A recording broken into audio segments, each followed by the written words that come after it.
Olá, eu sou o Jefferson e hoje em Química iremos falar sobre as propriedades dos compostos orgânicos. Bem, os compostos orgânicos são a base da vida e o objeto de estudo da química orgânica.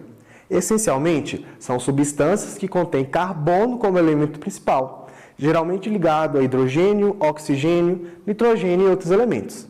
O que torna o carbono tão especial é a sua capacidade de realizar 4 ligações covalentes e formar longas e complexas cadeias e anéis. Essa habilidade permite a existência de milhões de moléculas orgânicas. A ligação do carbono a esses elementos, o tipo de ligação e o arranjo espacial da molécula, ou seja, a geometria molecular, determinam as propriedades físicas e químicas dos compostos. Entre elas temos polaridade, solubilidade, estados físicos, ponto de fusão e ebulição e combustibilidade. Bora comigo revisar essas propriedades e características para compreender suas importâncias e como o Enem cobra esse conteúdo? A polaridade é a característica fundamental dos compostos orgânicos, sendo crucial para determinar diversas propriedades físicas, como a solubilidade e o ponto de ebulição, além de influenciar a reatividade química.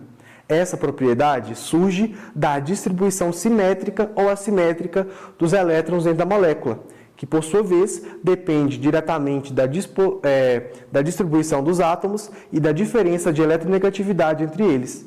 A eletronegatividade, por sua vez, é a capacidade de um átomo tende a atrair os elétrons de uma ligação química para si. Você lembra desse conceito? Avaliando a polaridade dos compostos, podemos classificá-los como polares ou como apolares.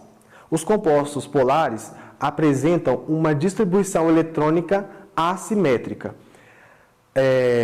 criando regiões parcialmente carregadas, que são chamados polos. Isso ocorre pela presença de heteroátomos mais eletronegativos do que o carbono, como o flúor, o oxigênio e o nitrogênio. A alta eletronegatividade desses átomos puxa a nuvem eletrônica para si, polarizando a ligação e, consequentemente, a molécula. Como exemplo, temos o ácido etanoico, que é encontrado no vinagre, e o etanol, o álcool encontrado em bebidas e nos combustíveis. Por outro lado, os compostos apolares são aqueles que possuem distribuição simétrica da densidade eletrônica ou com ausência de grandes diferenças de eletronegatividade.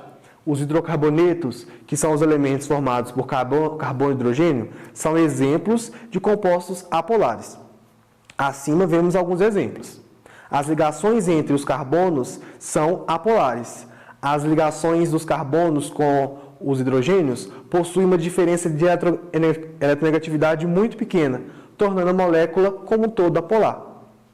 A solubilidade de um composto orgânico é a sua capacidade de se dissolver em determinado solvente. Ela é governada por um princípio químico fundamental: semelhante dissolve semelhante.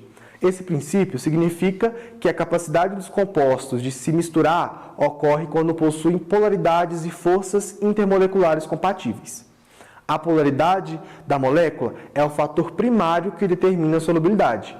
Compostos polares são solúveis em solventes polares, como a água e o metanol. Isso acontece porque a presença de heteroátomos como o flúor, o oxigênio, o nitrogênio e o cloro criam polos da molécula, permitindo fortes interações do tipo ligação de hidrogênio ou de polo com o solvente. Exemplos incluem o açúcar, que é a sacarose, e o etanol. Por outro lado, compostos apolares são solúveis em solventes apolares, como a gasolina e o benzeno. Em compostos que possuem tanto uma parte polar quanto uma parte apolar, como a maioria dos álcoois, a solubilidade em água é determinada pelo tamanho da cadeia carbônica. Em cadeias muito curtas, até 3 ou 5 carbonos, o grupo funcional polar domina a molécula, permitindo que ela forme ligações de hidrogênio com a água. Por isso, o etanol é totalmente solúvel.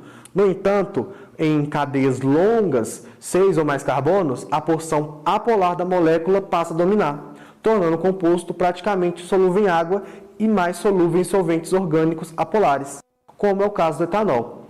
Existem ainda moléculas anfipáticas, como sabões, que possuem uma parte polar chamada hidrofílica, e uma parte apolar, chamada hidrofóbica, o que lhes confere a capacidade de dissolver em substâncias oleosas em um meio aquoso. A solubilidade, portanto, não é absoluta, mas sim um grau que depende do balanço de forças de atração que existem entre as moléculas do soluto e do solvente. Os estados físicos e os pontos de ebulição dos compostos orgânicos são determinados essencialmente pela intensidade das forças de atração intermolecular que mantêm as moléculas unidas. Quanto mais fortes forem essas forças, mais energia será necessária para separar a molécula, resultando em um ponto de fusão e ebulição mais elevados. Em temperatura ambiente, a maioria dos compostos orgânicos existe no estado líquido ou sólido.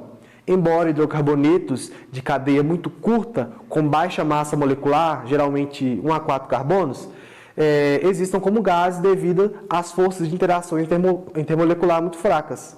Moléculas de massa molecular moderada, entre 5 e 17 carbonos, tendem a ser líquidos, enquanto moléculas de alta massa molecular, com cadeias longas, ou aquelas com alta simetria molecular, que facilitam o acoplamento, são sólidos. O ponto de fusão e o ponto de ebulição são influenciados principalmente por 3 fatores. São eles: massa molecular, ramificação da cadeia, polaridade e ligação de hidrogênio.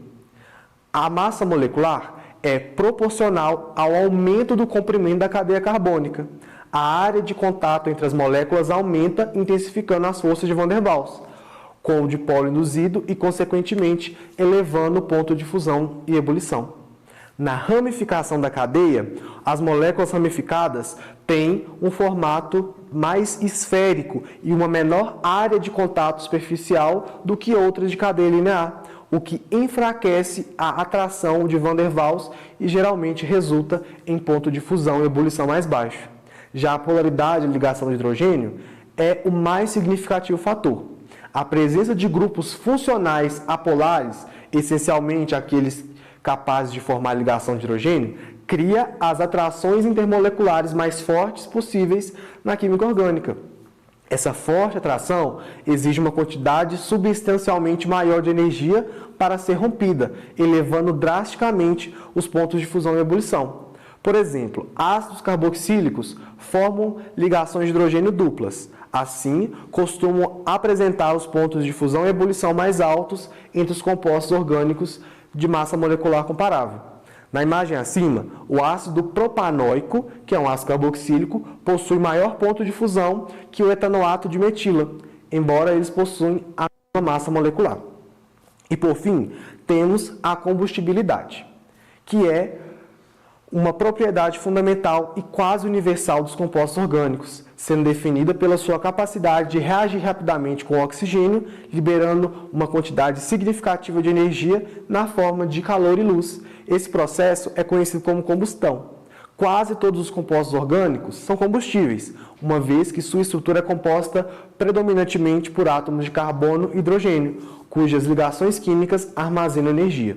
A combustão completa é o cenário ideal, onde os compostos orgânicos reagem com oxigênio suficiente para que todos os átomos de carbono sejam convertidos em dióxido de carbono, o CO2, e todos os átomos de hidrogênio sejam convertidos em água. Esse processo é altamente exotérmico e é a base para o uso de muitos compostos orgânicos como fonte de energia, desde a queima da gasolina em motores até o metabolismo de carboidratos e gorduras no corpo. Por outro lado, a combustão incompleta ocorre quando há suprimento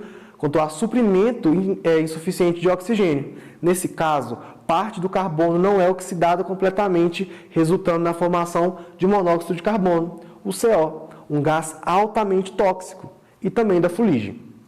Isso que apresenta uma combustão menos eficiente e mais poluente. A facilidade de combustão é influenciada pela composição do composto. Em geral, quanto maior for a produção de carbono e hidrogênio em relação aos heteroátomos, como oxigênio e nitrogênio da molécula, maior será o seu poder calorífico. Por exemplo, o hidrocarboneto puro, como o gás metano ou a gasolina, são extremamente combustíveis. A presença de oxigênio dentro da própria molécula orgânica, como ocorre em álcoois ou açúcares, geralmente resulta em um calor de combustão ligeiramente menor. Agora que revisamos um pouco sobre as propriedades dos compostos orgânicos, vamos entender como o Enem cobra esse conteúdo? O texto base de uma questão do Enem de 2019 diz o seguinte: em um laboratório de química foram encontrados 5 frascos não rotulados contendo propanona, água, tolueno, tetracloreto de carbono e etanol. Para identificar os líquidos presentes nos frascos, foram feitos testes de solubilidade e inflamabilidade. Foram obtidos os seguintes resultados: frasco 1, 2 e 5 contém líquidos miscíveis entre si. Frasco 2 e 4 contém líquidos miscíveis entre si. Frasco 3 e 4 contém líquidos não inflamáveis. O enunciado então questiona: com base nesses resultados, pode-se concluir que a água está contida no frasco? Pensemos bem, vimos que a miscibilidade ou a solubilidade de um composto em outro está associado principalmente à polaridade correspondente entre eles, não é mesmo? Se soubermos quais as polaridades dos compostos apresentados na questão, já desenvolveremos parte do raciocínio da questão. Observamos que o tolueno é formado apenas por carbono e hidrogênio. Então, de cara, já podemos classificá-lo como apolar. Os demais compostos possuem um heteroátomo que influencia na distribuição dos elétrons pela molécula. No entanto, se observarmos o tetracloreto de carbono, vemos que ele possui uma distribuição simétrica dos átomos de cloro ao redor do carbono. Isso acaba anulando a atração desigual dos elétrons, tornando a molécula apolar também. Para as outras moléculas, não vemos essa anulação porque elas possuem grupos diferentes, ligados a elementos eletronegativos, como o caso da propanona e do álcool.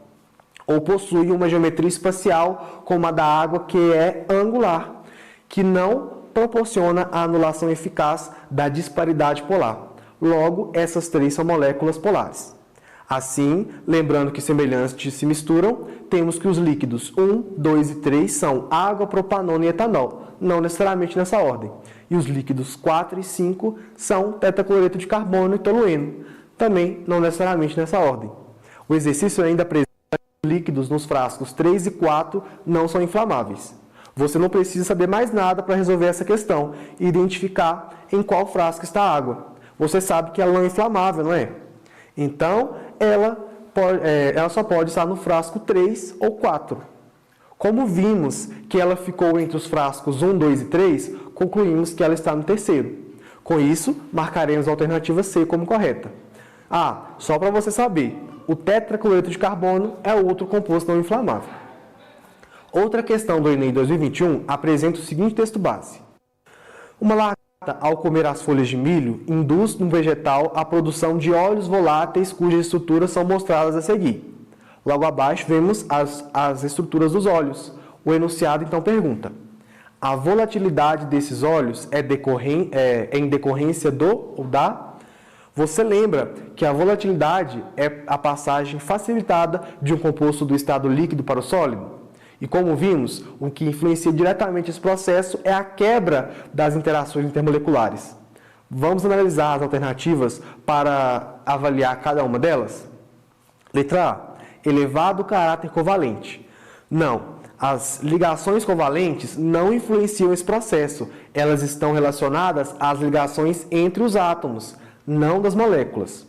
Letra B. Alta miscibilidade em água. Também não. Uma coisa não tem nada a ver com a outra. O álcool, por exemplo, é miscível em água e é volátil, tanto que ele evapora rapidamente como passamos ele nas mãos ou em alguma superfície. Letra C. Baixa estabilidade química. Essa também não, pois não podemos dizer que o composto é instável por ser volátil ou vice-versa. Letra D. Grande superfície de contato. Na verdade, o aumento da superfície de contato acarretaria no aumento das interações intermoleculares, dificultando sua volatilização. Logo, essa também está errada. Letra E. Fraca interação intermolecular. Sim, é exatamente isso que vimos. Fracas interações intermoleculares facilitam a mudança de estado físico. Com isso, temos a alternativa E como correta. E outra questão do Enem de 2024 diz o seguinte no texto base: o descarte de detergentes comuns nos esgotos domésticos, ocasiona a formação de uma camada de espuma que impede a entrada de oxigênio na água. Os micro-organismos que vivem nessas águas não são capazes de quebrar as moléculas ramificadas, ocorrendo assim um desequilíbrio ambiental nos rios. A fórmula a seguir representa a estrutura química de um tensoativo presente na composição de um detergente não biodegradável. Logo abaixo vemos a estrutura do tensoativo. O enunciado da questão então pergunta: qual a modificação química na estrutura desse tensoativo o tornaria um detergente biodegradável?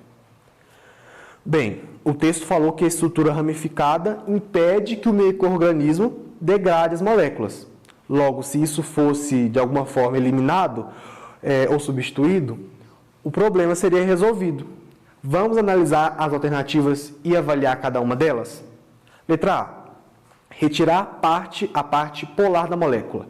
Não, isso não resolveria o problema. Na verdade, causaria outro. Para que o detergente funcione, ele precisa possuir uma parte polar e outra polar, para assim unir as gorduras que não são apolares, como a água, que é polar.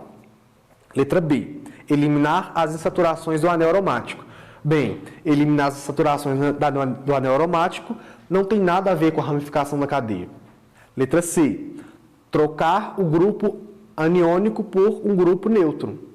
O grupo aniônico é aquele grupo de carga negativa na parte de baixo da molécula.